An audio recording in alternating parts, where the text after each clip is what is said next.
semakin banyak sesuatu yang saya sebut tadi, orang-orang yang mengajar kekristenan, populerkah, tidak populerkah, tapi mengajarkan sesuatu yang salah.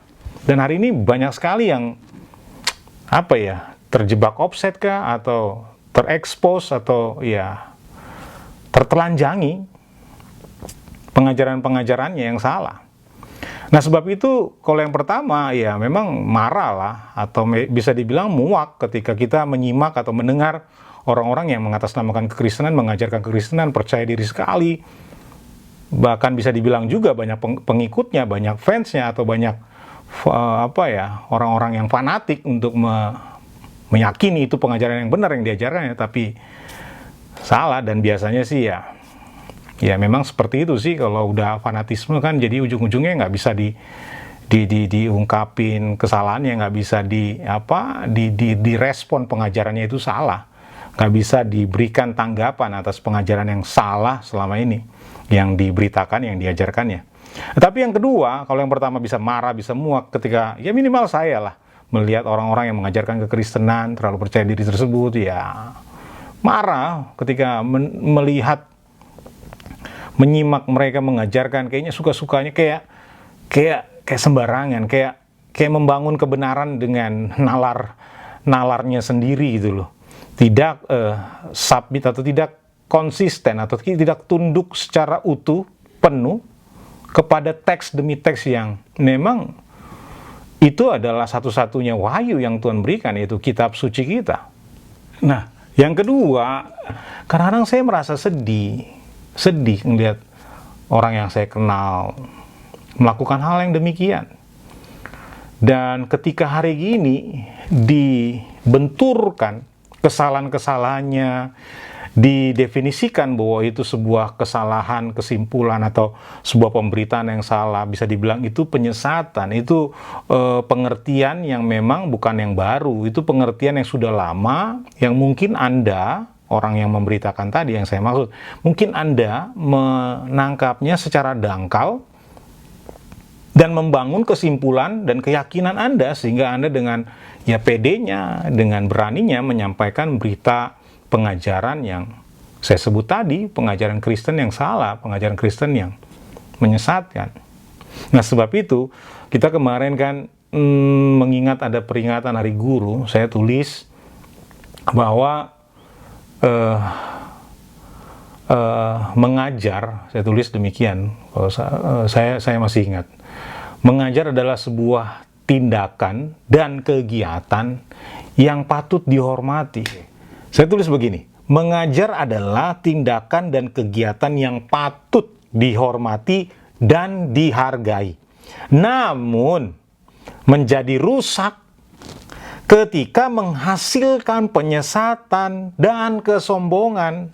Makanya saya kutip pernyataan Rasul Paulus kepada Timotius, 1 Timotius 4 ayat berapa lupa saya, 16 kah?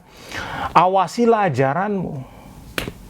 Nah, ini loh yang saya rindukan dalam keberanian saya menampilkan tayangan-tayangan demi tayangan-tayangan yang saya ingin coba rindu komunikasikan. Awasilah ajaranmu. Nih, kita nih orang yang ngomongin Tuhan yang benar ya nggak bisa enggak, dari apa yang Tuhan ungkapin nggak bisa enggak. Dan jangan biarkan nalar kita walaupun ditebus, nalar kita nih sangat kuat dipengaruhi dosa. Bekasnya itu ada. Sehingga nalar kita jadi orang Kristen tuh sangat kuat dipengaruhi dosa, sehingga ujung-ujungnya failure, ujung-ujungnya bisa dibilang ujung-ujungnya bisa disesatkan oleh pemikiran kita sendiri, menerima dan meyakini kebenaran pengajaran Kristen ini. Bagaimana murid-murid, bagaimana nabi, bagaimana Nabi Yohanes sendiri, Yohanes Pembaptis yang disebut juga nabi. Sebab itu penting sekali kita nih mendengar, menyimak. Ya, kalau Anda mengajar, kalau Anda memberitakan perkataan-perkataan tulisan kitab suci, ya awasilah ajaran Anda. Karena ini penting sekali. Pengajaran ini muatannya selalu positif. Mengajar ini, ajar ini sesuatu yang memang sejak zaman purba pun sesuatu yang melekat dalam kehidupan manusia. Jangan juga Anda rusak gitu ya, saya bilang. Ujung-ujungnya menghasilkan penyesatan. Kenapa? Ya itu tadi, nalar Anda buka atau Anda setujui atau Anda bisa membuka diri terhadap sesuatu yang salah. Anda tangkap, Anda yakini lagi. Dan juga jangan juga sombong ujung-ujungnya ya, karena Anda tahu, karena Anda mengerti, membangun kesombongan. Nah itu pun salah pengajaran. Anda salah menangkap motivasi, salah menangkap muatan ajaran kitab suci. Karena semakin, kalau orang kan sering kenal kan rumusan prinsip padi. Kalau saya sih kurang setuju, karena emang kalau kebenaran Allah itu kita terima, ini menjadi ya kehidupan rohani, sehingga kehidupan rohani ya nggak bisa tinggi hati, nggak bisa ini. Makanya menurut saya untuk kita bisa mengerti pengajaran, khususnya saya kaitkan dengan pengajaran Kristen, itu benar. Dua ini menjadi sebuah penilaian indikator yang bisalah saya bilang mutlak lah. Gak bisa menyesatkan dan gak bisa sombong hasilnya.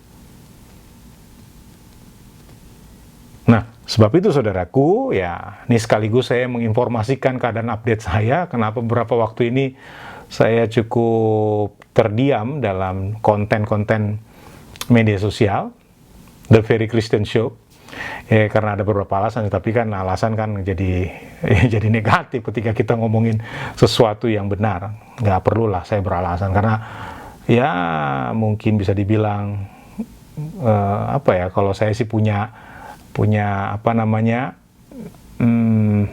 bukan alasan, nanti alasan juga dibilang. Ya saya sih belakangan ini karena satu, karena saya ingin menanti-nanti, ingin mencoba jadi penonton, tetapi entah kenapa yang saya tonton sama aja. Bukannya saya judging ya, ini yang mungkin saya nggak begitu banyak mengamati. Mungkin ada banyak pengajaran-pengajaran dalam media sosial yang bagus tentang kekristenan, tapi nggak teramati. Tapi yang saya amati, yang dapat dalam tangkapan radar saya, dalam pandangan saya di media sosial yang mirip-mirip lah.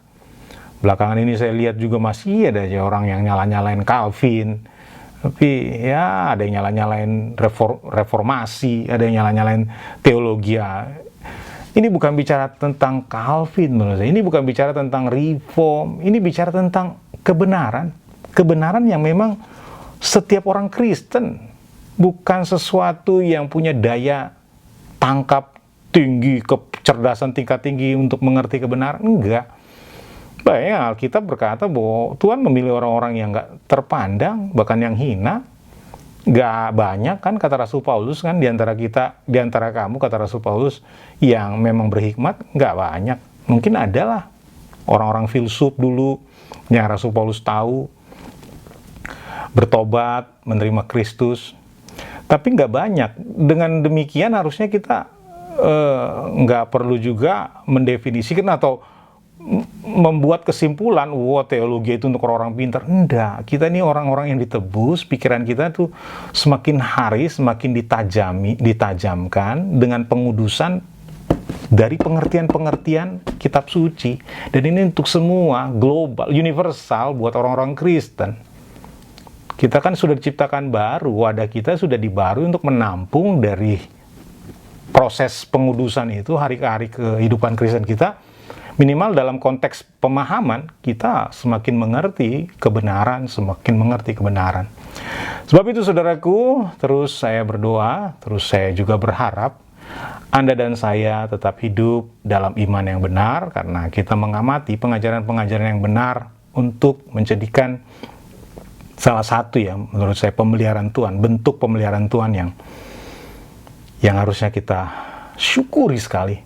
Ketika pengajaran-pengajaran yang benar itu kita perhatikan dan kita melihat hasil daripada perhatian kita terhadap pengajaran-pengajaran benar itu akan membuat, ya saya bahasakan ya, membuat progres pengudusan itu bekerja karena pengajaran yang benar.